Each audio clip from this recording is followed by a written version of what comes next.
Good morning to you all, and welcome to this first ever session of the EQ at Work Executive Thoughts. I am truly excited to have you tune in and to host you for this great conversation ahead.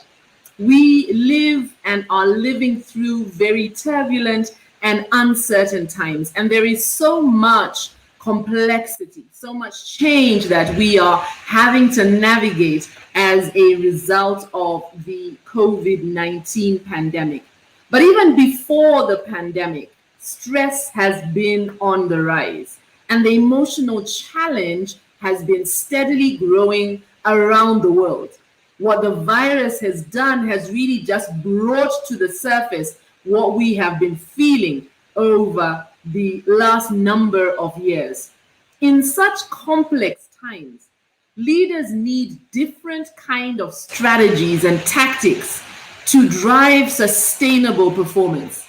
If we are facing new business pressures, we can't use yesterday's leadership and management approaches and expect to get positive results. We need an approach to leadership that is suited to today's volatile business context. The EQ at Work Executive Thoughts series is a monthly conversation with executives across Africa, delving into their insights about the future of work and how leaders can pivot to ensure that they remain relevant as they lead their teams forward. Some years ago, in 2016, the World Economic Forum published a report, The Future of Work, that really delved into the skills required to navigate in this future that we find ourselves in. The future is here. The question is, have leaders evolved to take on these new skills, of which emotional intelligence is at the fore? This EQ at Work Executive Thoughts series is really to provide a learning platform for leaders and aspiring leaders, individuals who want to gain practical insights about emotional intelligence and work and learn how it can really be more important than IQ for leadership success, gain an understanding on how leaders have leveraged emotional intelligence in their own personal leadership journeys, and receive tools to build the emotional muscle necessary to lead in these uncertain and very unpredictable times. Welcome to this first edition. As I mentioned, I am really excited to have you with us today. Driving our conversation forward, I would like to bring to the front our moderator for the session. Good morning. Good morning. Almost Richard Quest. Good morning, Leroy. It's great to have you on today and to lead this discussion that we're going to be having about leadership in this uncertain time and how to really move the needle forward as leaders across the African continent. This is our first session, and we're looking forward to having these conversations on a monthly basis. Leroy Munetsi is the COO Consulting at Alexander Forbes, and I'm delighted to hand over the baton to you as you drive our conversation today. Thank you very much, Leroy. Awesome. Thank you, and good morning to everyone. Really excited to be part of this exciting initiative. I think working together with PTS has been an exciting experience for me, and I have actually expanded my dreams, and that's why I'm hoping to one day become the equivalent of Richard Quest. And so for today, I'm almost Richard Quest. But it's really an exciting conversation for us to have, because there is so much more that we can achieve as a continent, so much more that we can achieve as a people if we work together to empower the mind and really take us forward. And I think this is an initiative that helps us to start having those conversations and move us forward. So technology has allowed us to do this. You're in Kenya, I'm in Johannesburg, and our guest for today is in Tanzania. So what a world, what a wonderful world, freaky, wonderful world we live in. And it's a great opportunity to be able to also introduce our speaker for today, or at least our guest for today, who is going to share some of his insights and some of his experiences to try and help us build, and I think from our own career growth or professional growth, see where we can potentially go. Welcome very much to the show, Abdi. Abdi is the Managing Director of ABSA in Tanzania, a seasoned banking and financial services professional who has spent many years working with the organization in different countries. He's worked in Zambia, he's worked in Kenya, as well as the United Kingdom. Someone who's led a range of transformative programs within the organizations that he's been working with. And I think someone who will no doubt share some great insights that will be of value to all of us this morning. So yeah, very welcome to you, Abdi. Hope you're all well in Tanzania. Indeed, and thank you very much, Leroy, for welcoming me. And I'm happy to realize I'm on the first show. So that's we're making history this morning, and I think we're going to have fun over the next 1 hour. Absolutely, absolutely, and I think it really is an opportunity to have that conversation and have fun. And yes, you are lucky number one. So without any pressure, you are going to be memorable because you are the lucky number one.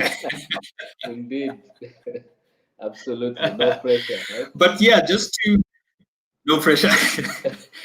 So we at PTS and working together with PTS really want to focus on the opportunity that lies in emotional intelligence, and that is a theme that has come more to the fore more recently, but is something that's been underneath in the foundations of a lot of success that has been achieved, not just in organizations, but from a leadership point of view for many, many years. And I think it will be great to get your insights as we go through the conversation, to draw on some of the experiences that you have and pick nuggets that each of us can be able to take and use in our different, our own journeys, so to speak. But before we get into the nuts and bolts of that, tell us a little bit about you. Where are you from? Where were you born? Where did you grow up? Let's see if we can paint a picture of a younger Abdi. Yeah.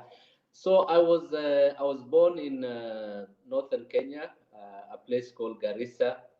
I grew up there, and you need to have grown up in northern Kenya in the 70s, in the 80s, to know what kind of place it was. Not the most friendly of weather, not the most friendly of places, but also a good childhood, the normal stuff, school and everything. The main activity there, we keep animals, cows, goats, etc. So we had a lot of fun out there in the fields. After that, of course, once you get to high school level, you come to the bigger cities, and then finally into the university in Nairobi, and seeing the big city itself and being part of that at a time when in Kenya there was a lot happening. There was a lot of political and social change, and being part of that, and starting work in that environment. So, but the growing up was in up north, a place where educational facilities were not as good as the rest of Kenya. And as a result of which, I have spent a lot of my life trying to fix that.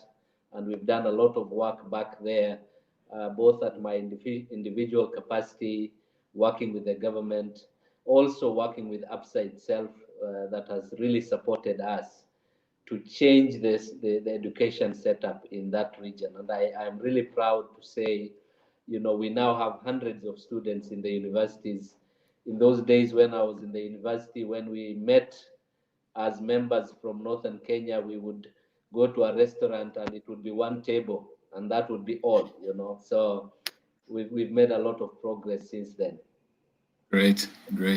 And I'm inspired by the fact that through your experience, and as let's call it the cycle of life, as opportunities have then presented themselves to you, you've gone back and you've reinvested, and you've invested in the mind. Education is such a fundamental part of who we become as human beings, or at least as adult human beings. And it's great to hear that you and the organizations that you're involved in have been able to go back and do that. Tell me, when you were 13, what did you want to be when you grew up? A lot of successful people say I knew from when I was in primary school what I wanted to become. But no, this hasn't been the case for me. When I was growing up, my father was in the armed forces. We were living in a place where security was an issue, and they were always going out, to fight the bad guys. And whenever I saw them on the tracks, armed to the teeth, going out, um, I really liked that. So I thought that was where I would probably end up as well. I loved the guns, the way they carried them, and all of that. But as I grew and as I went through school, through university, I realized I like, business, mathematics, the numerical side of stuff. In fact, before I joined the bank, I was a high school teacher for a while, and I was teaching mathematics. So Wow. I kind of drifted more towards a business career, and so banking then became really what I wanted to do, and it's been good fun, working with Barclays and now ABSA.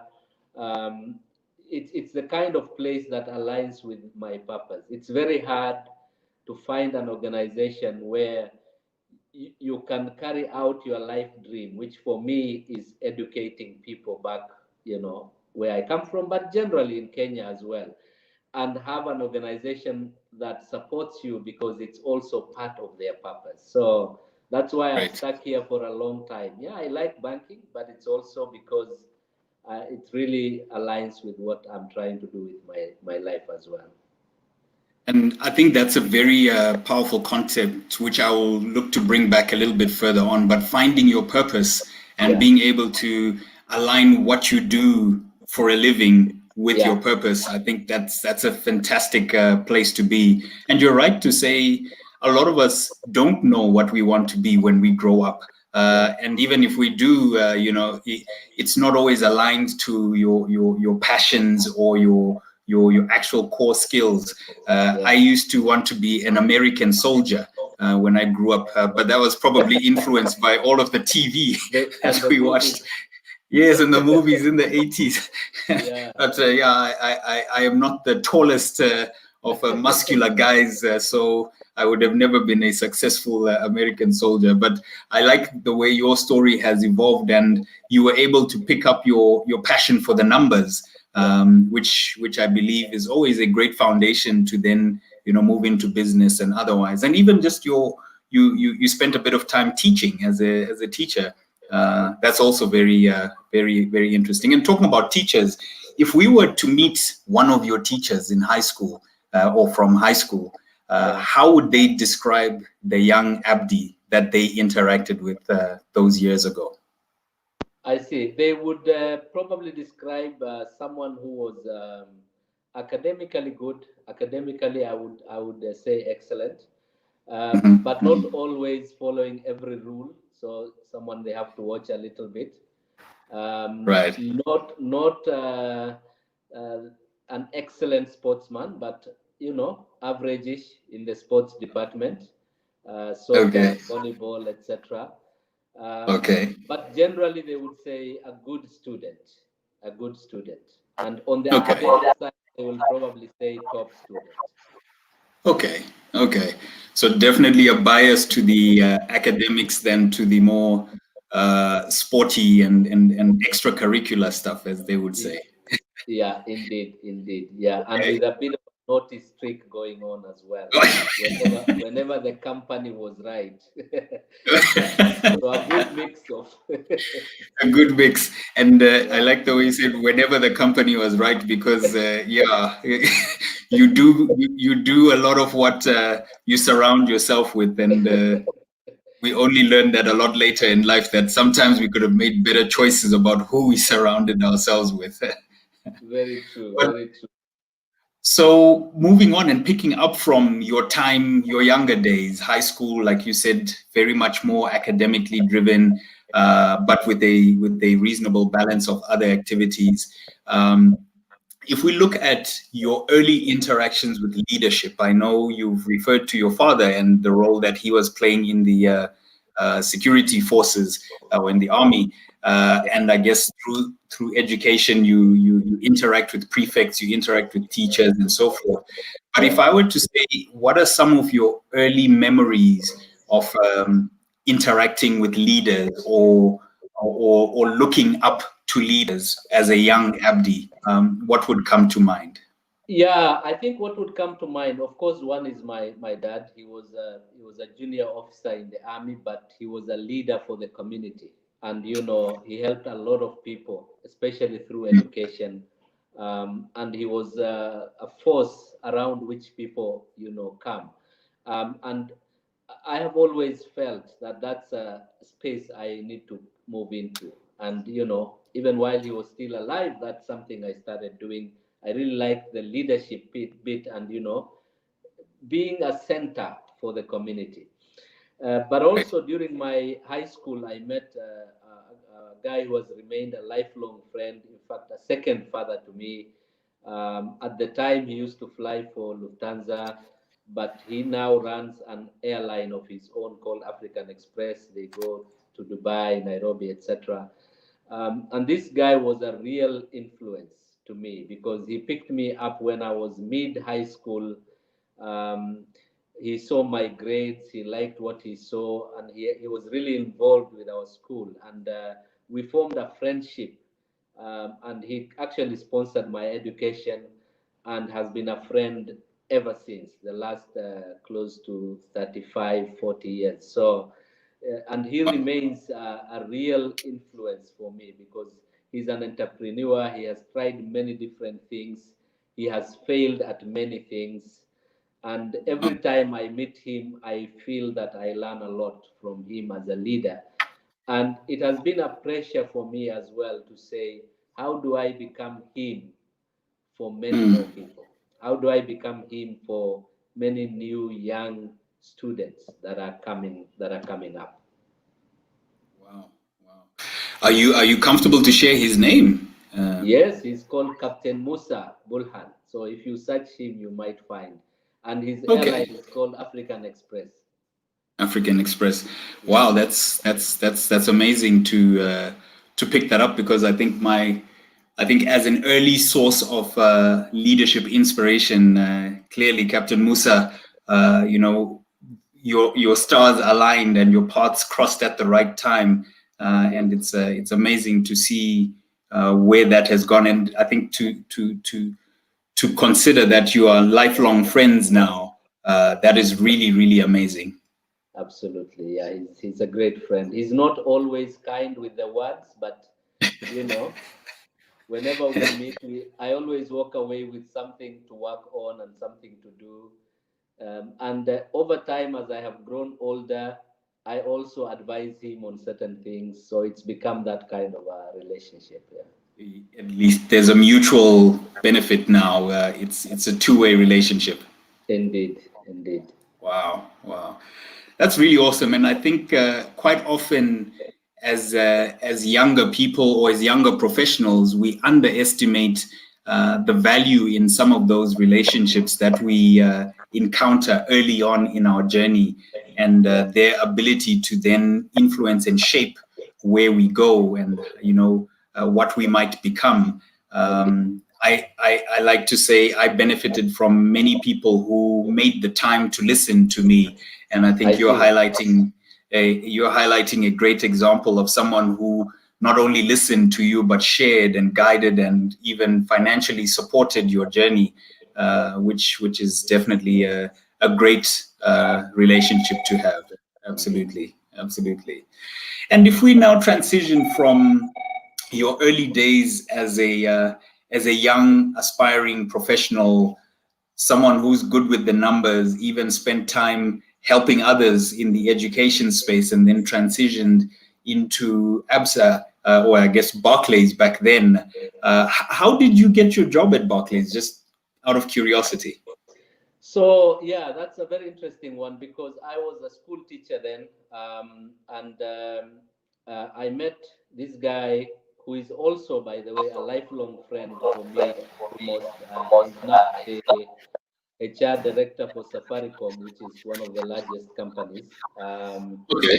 Yeah. And when I met him, he was a young middle-level HR manager in Barclays in Nairobi, and he's one of these people who is proud, passionate, who can really talk up their organization. And I liked his energy. I liked the way he talked about Barclays. He described it as a family, a place where when you come in, you are very unlikely to leave because it's, you know, just a fun place to work, etc. And at the time, they were trying to recruit for my part of the world in the north, and they didn't have enough other Kenyans who wanted to go there. And so they really wanted the few of us who are from that area to come into the bank. So Paul literally sold me into a banking job, and that's how I joined. And I joined in Garissa, which is one of our smaller branches. In fact, it was so small that the folks in Nairobi used to visit us once a year. And that's where I joined in the middle of '94, and I've never looked back. Wow. Wow, that's interesting. And I like the way we pick up again that there's another lifelong relationship that, you know, was pivotal in positioning you to become who you are. That's really interesting. That's very, very interesting. And I guess at the time you were transitioning from the world of academics, Yes. from the education system, and moving into business. And it was probably an opportunity to play on certain inherent skills that you had. But you were not a banker, you were not a business person, but you were able to then grow in that journey. And if I were to ask you to reflect back on that journey and kind of look at the difference between having hard skills or, you know, the technical skills that, you know, we usually get educated for, you know, you go to school to become an engineer, to, you know, work in engineering, or you do finance to become a finance person and work in the finance environment. But balancing that with some of the softer skills, what are your thoughts on that balancing act that we generally only find out when we are a little bit older compared to when we're younger? What are your thoughts on that balancing act? Yeah, I think that's really important because, you know, when Paul was talking to me about the bank and what we can do together, he never talked about the technical, the things you will learn, what you will learn in terms of hardcore finance and the technical aspects of banking, lending, trade finance, etc. What he sold to me was an experience that when you come into this place, this is the kind of thing that you will experience. This is the life you will find within this organization. And of course, along the way, then you also learn the technical aspects. And as I have grown, I have learned that both are very important. It's very hard to be a senior leader in a field where you don't know much about the technical aspects of the firm. But at the same time, the leadership and the emotional aspects of it is really critical. All that softer stuff is really important and actually becomes more and more important as you go up the ladder. So when I was a teller in the bank, my technical skills were critical. You know, I needed to balance my till, I needed to know how to do all the technical stuff. Um, and I needed a bit of people skills to deal with my customers, say good morning, ask about their families, etc. But the more you go up, you rely more and more on people. In my current job, I rely on thousands of people that are all over Tanzania to do the right thing and to make sure that we are serving customers well. But I don't have direct control over what they are doing technically. I haven't done anything technical for many years. What I do now is leadership and coaching, mentoring and support and being visible, speaking to people's heart and spirit. And so I don't know whether I can say I'm doing banking. Yes, I do banking daily. There are aspects of management where I need to check what is going on in the bank. but most of what I do actually speaks to those softer aspects of people. And this has especially been the case during this year with COVID and everything that is going on, where Can imagine. you are speaking to people's heart and dealing with what they are worried about, rather than dealing with the technical side of the job. I really like the way you say you've experienced that the higher up the ladder you go, the less technical skills you need, and actually Correct. the more of the softer skills that Absolutely. actually come to the fore. The other day, I think I came across a meme the other day which said, I've woken up, I'm 30 something years old, and I still have not used Pythagoras theorem. Uh, Very true. you know, all of these things that we learned at school, but somewhere along the line they kind of fall away. But I think it kind of resonates with even from a work point of view. As a teller, you needed to balance, you needed to adhere to the processes and to the standard operating procedure, and make sure you were accountable for what you were responsible for. But progressively, there's less of a standard operating procedure for what you do, because a lot of what you do now is situational. Like you say, you rely on thousands of people across the country to make sure that you connect with your clients in a way that's meaningful to the clients, and you, like you said as well, you navigate the challenges that are environmental. COVID and the pandemic this year, Yeah. we would have never gone to school to study about how to deal with the pandemic, but we've had to draw on those softer skills that you are highlighting as very important. And maybe on that point, because you've led many strategic changes in your career, and they may have been of a organizational transformation nature, or technical from a IT or operational point of view, what would you say are the top three success factors that has helped you to navigate from an idea or a concept strategically to the actual delivery of that change? What would you say are three critical success factors? Yeah, no, thank you very much. Actually, yeah, you are right. I've led a number of big ones. The biggest and most recent being transitioning the organization from being Barclays, which is what we were for 100 years, to becoming ABSA, and dealing with all the technical issues around that. At one point, we did a count of how many pieces of technology we needed to change from Barclays to ABSA, and it was 100+ pieces of technology that needed to be migrated, including the core banking system that we use to serve our customers. I think the critical items that you have to look at, the first and foremost is clarity of vision and purpose, understanding what you are trying to achieve and what is the change that needs to be done. Often people do the headline, and then get confused in the detail, and or vice versa. Sometimes people start with a piece of detail and then try to work their way up. But getting the clarity of vision and clarity of picture, and not just as the leader, not just as a leadership team only, but making sure that is understood right through the organization, that any person who is asked, including a branch manager in the countryside, can say, this is what we are trying to achieve. I think this for me was the most important thing that we tried to put together. The second thing is getting the right people in the right places.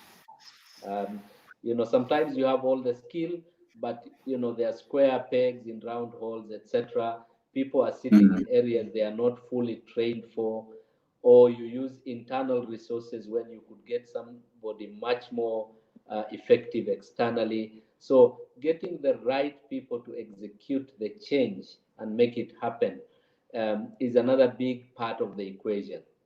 If the quality of the people is wrong, or they are in the wrong jobs, or they are not trained for what they are doing, then effectively as a leader, you are drawn back into the trenches, and you kind of leave your leadership job because you have to do a lot of daily tasks that should have been done at a project level. So I found that is also a critical piece of the equation. And then lastly, top three is around stakeholders. At the end of the day, when you are doing a change of that magnitude, you're dealing with regulators, you're dealing with the government, you're dealing with your own headquarters in Johannesburg, in our case, you're dealing with the board of directors, you're dealing with the community in some places where you are either closing or shifting a branch. You need to engage the people there and make sure that you're addressing that. So being clear and having a clear stakeholder map and making sure that all those stakeholders are being engaged and engaged at the right time was another critical success factor. In fact, on the day we launched the ABSA brand in Tanzania, the governor of the central bank was with us, and we gave our thanks because they really supported us, and they are such a critical stakeholder. And if you get it wrong at the beginning, then you have to do a lot of repair work along the way. So I would say those are kind of the three. There are many other of course success factors: choosing the right technology, communicating effectively, etc. There are a lot of other success factors, but I would say those are the top three. And it's very interesting as you were explaining it. I like the way you almost started at the center, because it talks to the vision, the goal, the purpose. What are we trying to do, and making sure that we're clear about that. And then we move to the people, because you said it's so important that we have the right people in the right place. And I guess you can't do it alone. You can't do it in isolation. You need your people. And I think what you're saying from an organization point of view, you've got to take your people along with you on that change. And that alone is not enough, because the last piece, your stakeholders, which is then your environment, you've got to get all of that to synchronize. You've got to figure out the interdependencies and make sure that each of those stakeholders is sufficiently engaged, sufficiently consulted and brought along, because those could present risks to the change that you're trying to initiate. So great. I like the way you've looked at it from the vision, the people, and ultimately the stakeholders. But like you highlight again, there are many other variables that are at play: the right technology, communication, maybe even the absence of a pandemic or not. So those type of things will all contribute. But it's great to pick up on your experience. And if we were to pick one that was the most challenging in your journey so far, which one would that be, and why? I think the beginning of the current assignment I came here in 2016. I think that was probably quite a challenging period because the organization had a number of challenges. It was a turnaround situation. We had faced a number of years of losses. We were having a lot of attrition of key people leaving the organization. We had in the banking what we call impairment, credit losses, and so on.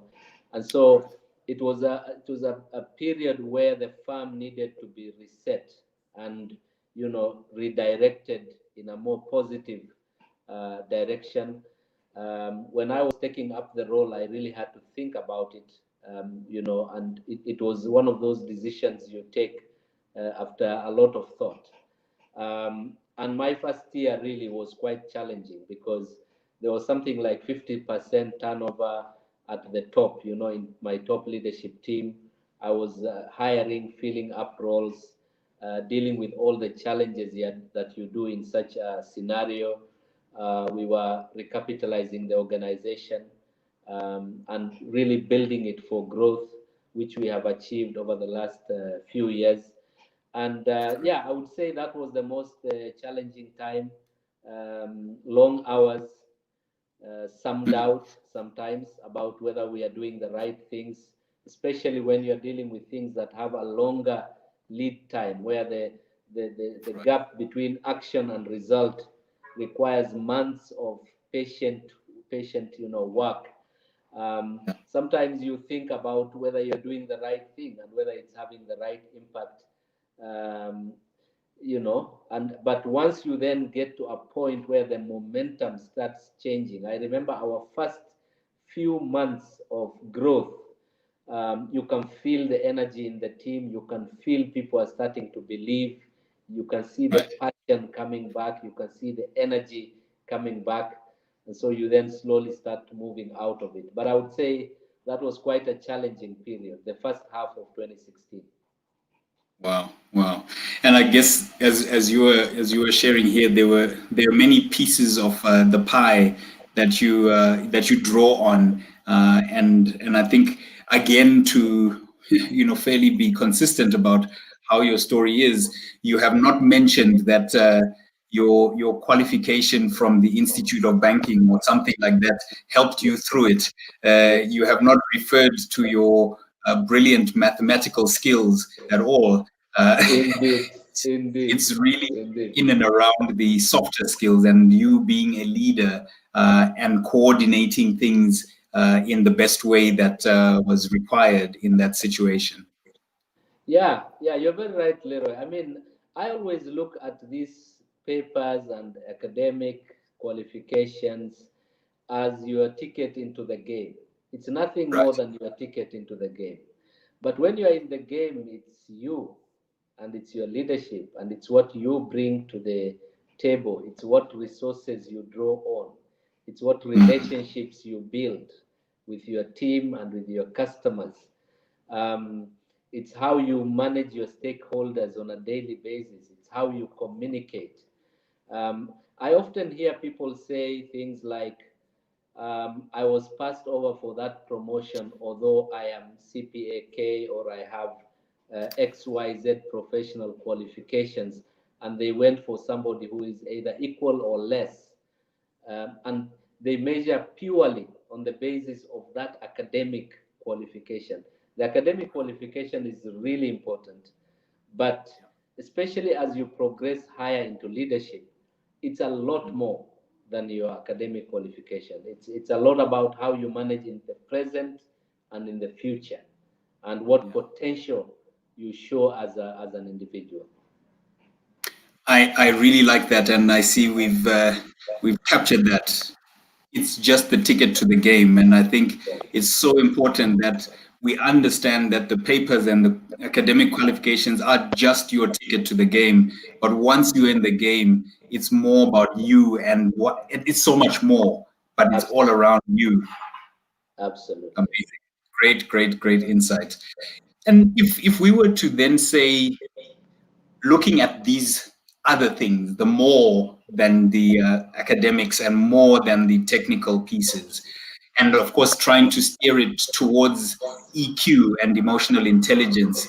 If we were to ask for a Abdi definition of emotional intelligence, what would that be?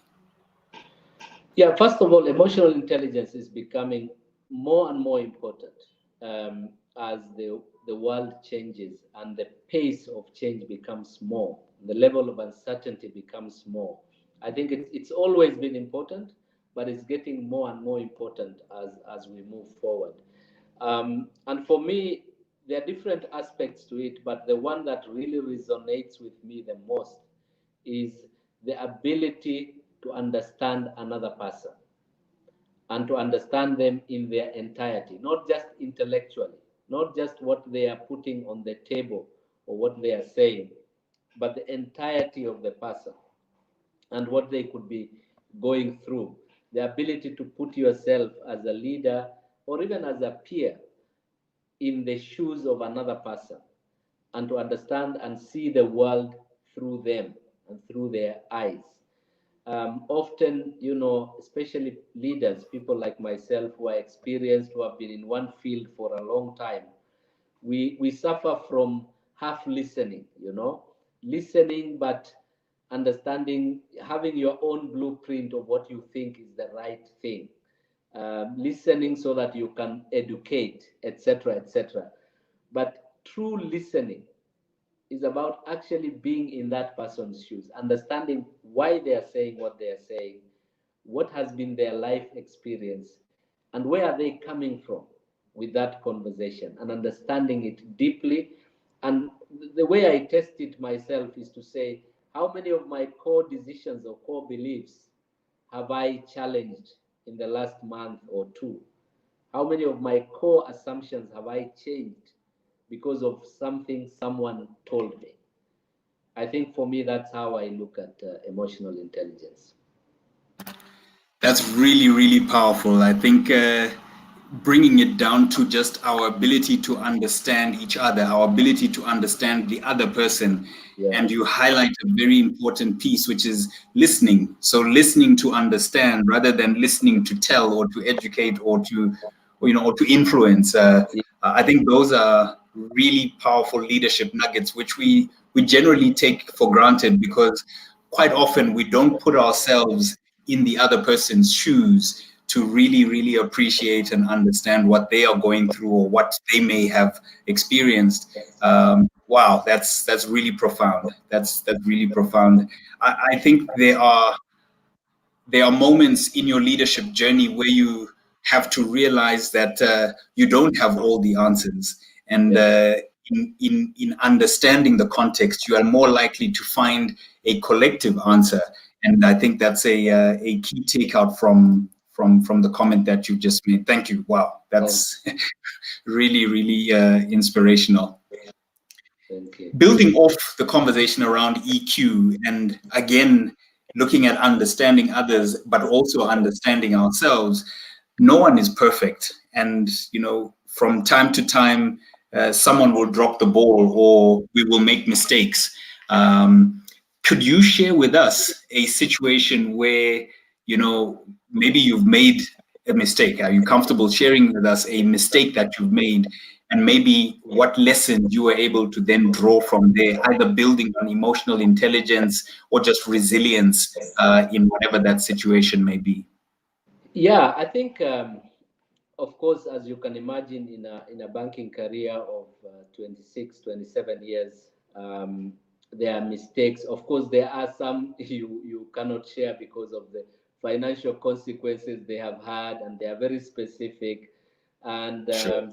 but also, even within the career, there is a couple of moves I have made where I felt I made it for the wrong reasons, even though it's within the same bigger organization. There are moves I made where I've lost a couple of years here and there, where you feel you've stagnated because of the move you made. And really, when you go back to check what were the real drivers for this move, if you had considered it within your bigger career objective, it's probably a move you would not have made. I have a few of those as well. And generally, what they have in common is, number one, when you don't look at all the possible outcomes of a situation. Maybe there is a financial reward for making the move, and there is an immediate opportunity. It is time bound. You don't have enough time to make the right decisions, and you make a move that is incorrect. So I've had a few of those, and my attitude towards them always, those type of mistakes, is what you can learn from it and how you can use it as you move forward. And I do sessions for students, especially in Kenyatta University, my former college. I go back there often, and often I share these mistakes and say, this is what I did, this is how it worked, and try to use it to learn, to learn and move forward. That is, I think, again, very, very important lessons, which, again, maybe we learn when we're older, because when we're younger, we miss some of the opportunities to learn from those slip-ups or from those challenges that, face us along the way. But absolutely, mistakes, all in all, being able to consider the potential outcomes, as you say, is key. And that perspective is really, really useful, because sometimes, we talk about being risk averse or not so risk averse. But in many cases, I look at my own journey as a father now. I've got two teenagers, and I see how a lot of my decisions are sometimes influenced by the fact that, I've got responsibilities now. I've got kids Of who course. look up to me and so forth. And I guess that's what you are kind of saying, that being able to understand the potential outcomes or consequences, it really comes across as a key piece, for us to be able to take out of dealing with mistakes or dealing with shortcomings. Very, very great insights. Very. Do you have children, by the way? Oh yes, yes, absolutely. I like a good African man. I married early. When I got married, I was 24. My wife was 22, and we have 6 children, 4 boys and 2 girls. Okay. Um, Three are adult children. One is in college. One has just finished college from the UK, and my firstborn, who is a girl, is a clinical psychologist and is out there um, practicing. And we have small kids as well who are in school. So it's a big fun family. And you know, uh, being a CEO is tough and challenging, but family also very challenging, very important. I have to be there for each of the 6, and you are a father. You have specific relationship that is different with With each child, Yes. and it's independent of the other. Correct. So yeah, it's a busy life, but I like it very much. No, great. Thank you for sharing. I think I find it very useful for us to realize that, when we interact with people like you who have had prolific professional careers and have done amazing things in the professional landscape, it's important to remember that you're a father, you're a brother, you're a husband, you are human, Indeed. and I think there could be lessons as well, and we probably won't have the time, but there are leadership lessons in the home, their leadership lessons in the family, Absolutely. that you've probably been able to draw on. And I guess that's actually a perfect way to segue into my next question. Um, Given your journey, from your young childhood days, looking up to your father and your father's role in the community, through high school and college, with the teachers, your relationship with Captain Musa, your relationship with other lifelong friends that you've had, and then leading the organization through the changes, being a great husband, being a father to 6 children. What are your reflections on how that journey that you've taken has helped you to lead in 2020, given the challenges that 2020 has given us? Could you share how you Yeah. believe those leadership lessons along the way have helped you to navigate 2020? Yeah, I think one of the things I've really learned from many leaders that I have worked with is to have an engaging and connected style of leadership, to understand people. And those are not things that you read in those books you see in the airports of how to do this, how to do the other, because it's not about behavioral. It's not, when you say how to do this or how to be a good leader, it's superficial because you are talking about technique. But for me, leadership has to come from within. It has to be about beliefs. What do you believe as a person? And for me, I take every day that I come to work as a privilege, as a really humbling privilege because of where I come from, how I have grown up, the chance that I have got in my life. I mean, the dropout rate at the time that I went to school, um, starting in the first grade with 54 students, 10 finished primary school, 2 Phew. got to the university. It's that kind of a statistic. And so you feel really privileged. And every day I come to work and I meet a co-worker, whether they are senior, whether they are my peers, whether they are junior to me in the ranking of the organization. I consider it a privilege to meet that person and to work with them. And when you have that belief, then the rest of your leadership comes out of that, rather than trying to understand how to lead. It's about working on your own beliefs, your own attitudes, and your own purpose as a leader, and then bringing it out through your behavior and the way you interact with people.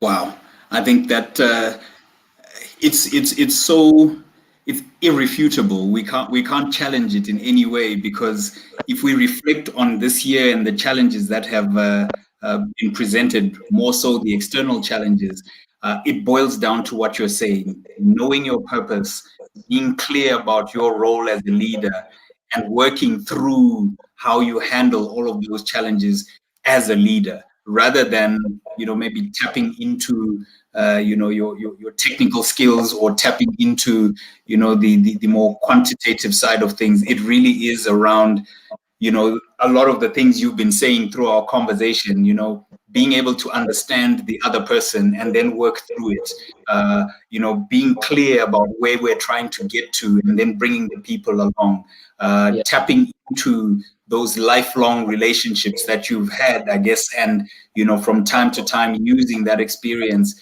to bring it through. But for me, what seems to stand out as well for you, particularly Abdi, is your humility. I think there's a profound humility that you seem to have been threading into our conversation this morning, but also it comes out as being probably one of the anchor points to your leadership style.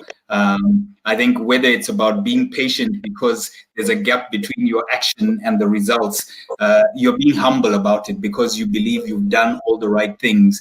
And I think that's quite an interesting dynamic, which sometimes we don't always celebrate. And maybe that's again showing why you were the perfect candidate for episode number 1, because you clearly have a full tank of emotional intelligence, and it's coming through. Lead from the heart. I think that's really, really powerful, and we appreciate you sharing that those insights. Thank you so much. I mean, for me, the way I look at it is, it's not a celebrated thing sometimes in the corporate world to lead with humility.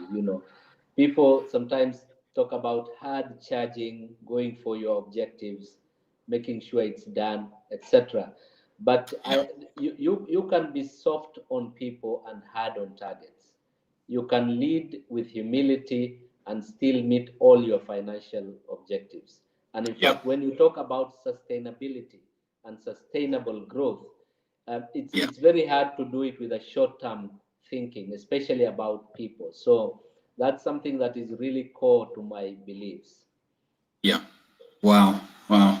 Look, we're about to get to the end of our conversation, but even just on my little notepad here, where I've been jotting down the notes from our conversation, there's so much, and I'm sure you and I could probably spend an extra hour or two if we needed to, but the team in the background would probably not let us continue beyond the allocated time. But really, it's been a great conversation, and if I try and pull together some of the highlights that we've covered in here, I think you're very right to say the humility piece is generally not celebrated. It's generally not acknowledged, but it is something that hopefully more of us can realize. It's a sign.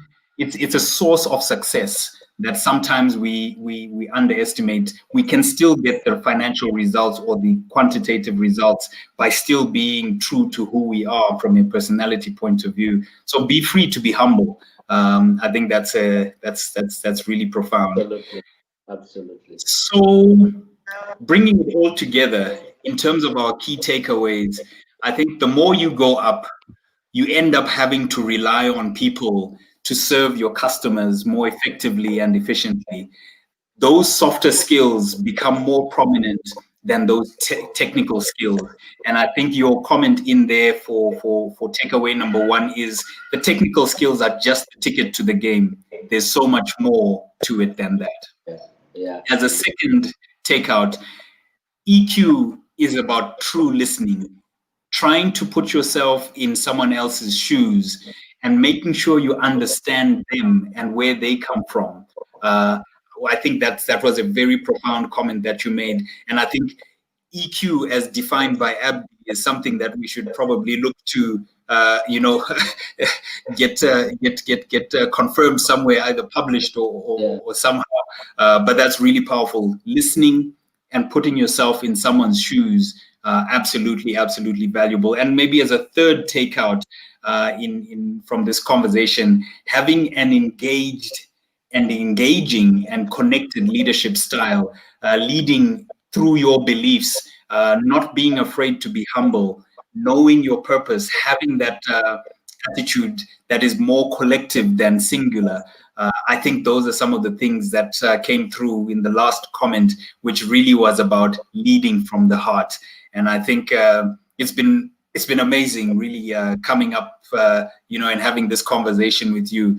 I don't know if there are any comments that you would like to make before we wrap up and hand back to the technical and the bosses in the background.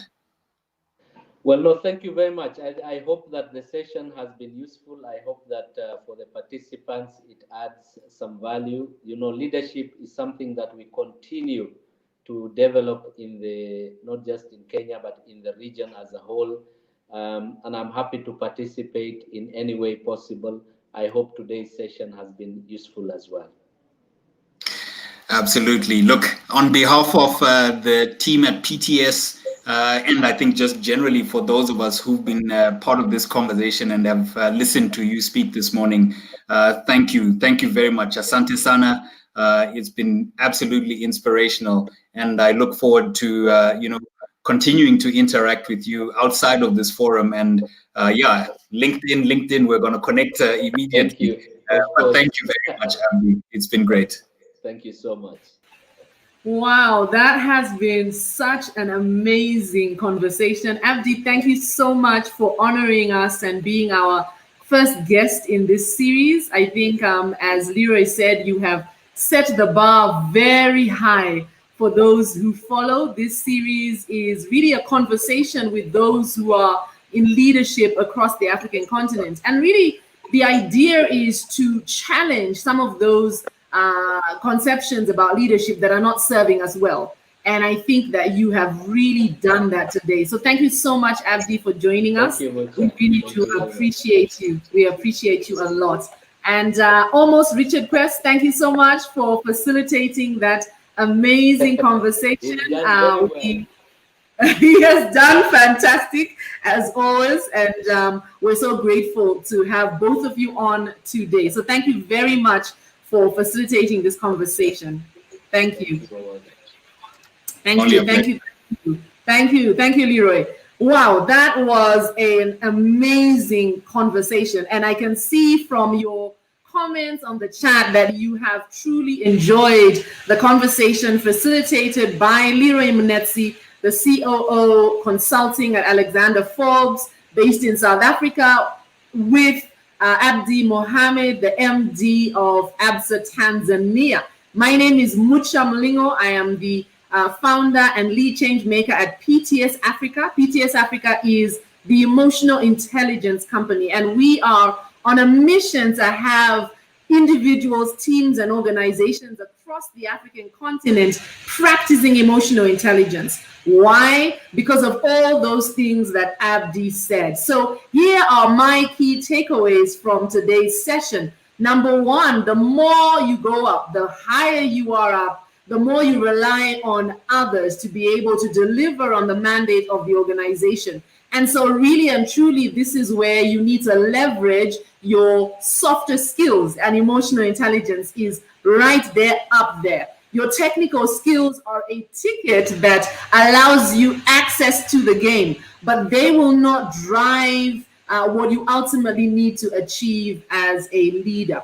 Emotional intelligence, Abdi said, was really or is really about being able to listen to those that you are interacting with, and to really purpose to understand them, the entire person. I love that comment Abdi made about really understanding the entire person, which means understanding their their background, understanding where they're coming from, and walking a mile in their shoes. And lastly, have an engaging and connected leadership style. Humility is something that is not touted, especially across the African continent, where many still lead in a very bullish style and approach, but it says that's going to give you sustainable growth. Thank you so much for tuning in to the EQ at Work Executive Thoughts. Make sure that you look out for next month's conversation. We will be going across the African continent, connecting with leaders who will be sharing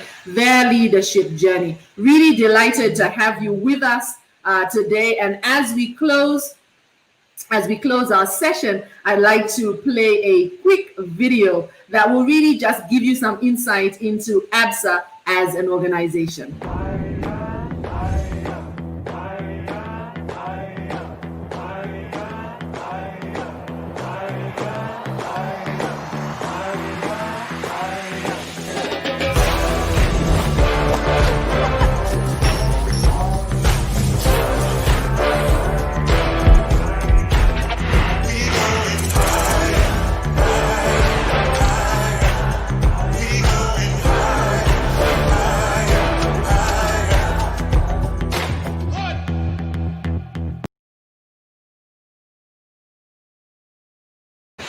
Indeed, we love Africanacity too, especially when it gives us leaders like Abdi, Mohamed. You have been watching the first episode of the EQ at Work Executive Thoughts. Thank you so much for tuning in to this broadcast, and we look forward to connecting with you as we continue on our mission to have Africans across the continent practicing emotional intelligence, because we know that when we practice emotional intelligence, we're able to create the future that we want. We're able to create the Africa that we want. Thank you so much for tuning in. Enjoy the rest of your day.